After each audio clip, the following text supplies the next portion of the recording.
Books on Tape presents The Ghost King by R.A. Salvatore. Read by Mark Bramhall. Prelude.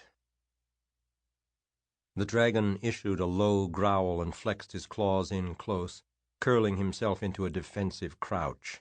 His eyes were gone, having been lost to the brilliant light bursting from a destroyed artifact, but his draconian senses more than compensated. Someone was in his chamber. Hephaestus knew that beyond a doubt, but the beast could neither smell nor hear him. "Well?" the dragon asked in his rumbling voice, barely a whisper for the beast, but it reverberated and echoed off the stone walls of the mountain cavern. "Have you come to face me, or to hide from me?" "I am right here before you, dragon," came the reply. Not audibly, but in the Wyrm's mind. Hephaestus tilted his great horned head at the telepathic intrusion and growled. "You do not remember me? You destroyed me, dragon, when you destroyed the crystal shard." "Your cryptic games do not impress me, drow." "Not drow." That gave Hephaestus pause, and the sockets that once, not so long ago, housed his burned-out eyes widened. "Illithid!" the dragon roared, and he breathed forth his murderous fiery breath at the spot where he'd once destroyed the Mind Flayer and its drow companion, along with the crystal shard, all at once. The fire blazed on and on, bubbling stone, heating the entire room. Many heartbeats later, fire still flowing, Hephaestus heard in his mind, "Thank you." Confusion stole the remaining breath from the dragon, confusion that lasted only an instant before a chill began to creep into the air around him, began to seep through his red scales. Hephaestus didn't like the cold. He was a creature of flame and heat and fiery anger, and the high frosts bit at his wings when he flew out of his mountain abode in the wintry months. But this cold was worse. It was beyond physical frost. It was the utter void of emptiness, the complete absence of the heat of life, the last vestiges of Crenshinibon spewing forth the necromantic power that had forged the mighty relic millennia before. Icy fingers pried under the dragon's scales and permeated his flesh, leaching the life force from the great beast. Hephaestus tried to resist, growling and snarling, tightening sinewy muscles as if trying to repel the cold. A great inhale got the dragon's inner fires churning, not to breathe forth, but to fight cold with heat. The crack of a single scale hitting the stone floor resounded in the dragon's ears. He swiveled his great head as if to view the calamity, though of course he couldn't see. But Hephaestus could feel the rot. Hephaestus could feel death reaching into him, reaching through him, grasping his heart and squeezing. His inhale puffed out in a gout of cold flame. He tried to draw in again, but his lungs would not heed the call. The dragon started to swing his head forward, but his neck gave out halfway, and the great horned head bounced down onto the floor. Hephaestus had perceived only darkness around him since the first destruction of the crystal shard, and now he felt the same inside. Darkness. Two flames flickered to life, two eyes of fire, of pure energy, of pure hatred. And that alone, sight, confused the blind Hephaestus. He could see, but how? The beast watched a blue light, a curtain of crawling lightning, crackle and sizzle its way across the slag floor.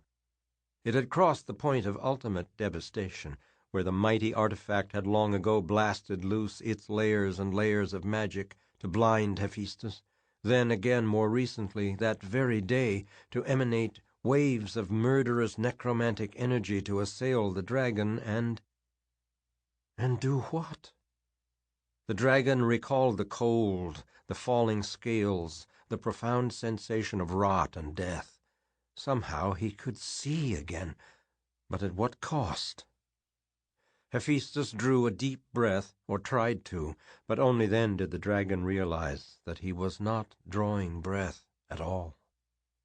Suddenly terrified, Hephaestus focused on the point of cataclysm, and as the strange curtain of blue magic thinned, the beast saw huddled forms, once contained within, dancing about the remnants of their artifact home.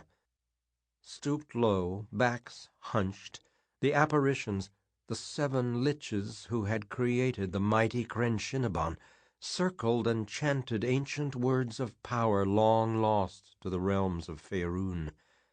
A closer look revealed the many different backgrounds of these men of ancient times, the varied cultures and features from all across the continent. But from afar they appeared only as similar huddled gray creatures, ragged clothes dripping dullness as if a gray mist flowed from their every movement. Hephaestus recognized them for what they were, the life force of the sentient artifact. But they had been destroyed in the first blast of the crystal shard. The beast did not lift his great head high on his serpentine neck to breathe forth catastrophe on the undead. He watched, and he measured. He took note of their cadence and tone, and recognized their desperation. They wanted to get back into their home, back into Crenshinibon, the crystal shard. The dragon, curious yet terrified, let his gaze focus on that empty vessel, on the once mighty artifact that he had inadvertently annihilated at the cost of his own eyes. And he had destroyed it a second time, he realized. Unknown to him, there had remained residual power in the crystal shard, and when the tentacle-headed Illithid had goaded him, he'd breathed forth fires that had again assaulted the crystal shard. Hephaestus swiveled his head around. Rage engulfed the creature even more, a horror-filled revulsion that turned instantly from dismay to pure anger. For his great and beautiful shining red scales were mostly gone, scattered about the floor. A few dotted the beast's mostly skeletal form here and there, pathetic remnants of the majesty and power he had once shown. He lifted a wing, a beautiful wing that had once allowed Hephaestus to sail effortlessly across the high winds curling up from the snowflake mountains to the northwest. Bones, torn leathery tatters, and nothing more adorned that blasted appendage. Once a beast of grandeur, majesty, and terrible beauty, reduced to a hideous mockery. Once a dragon, earlier that very day, a dragon, reduced to... what? Dead? Alive? How? Hephaestus looked at his other broken and skeletal wing to realize that the blue plane of strange magical power had crossed it.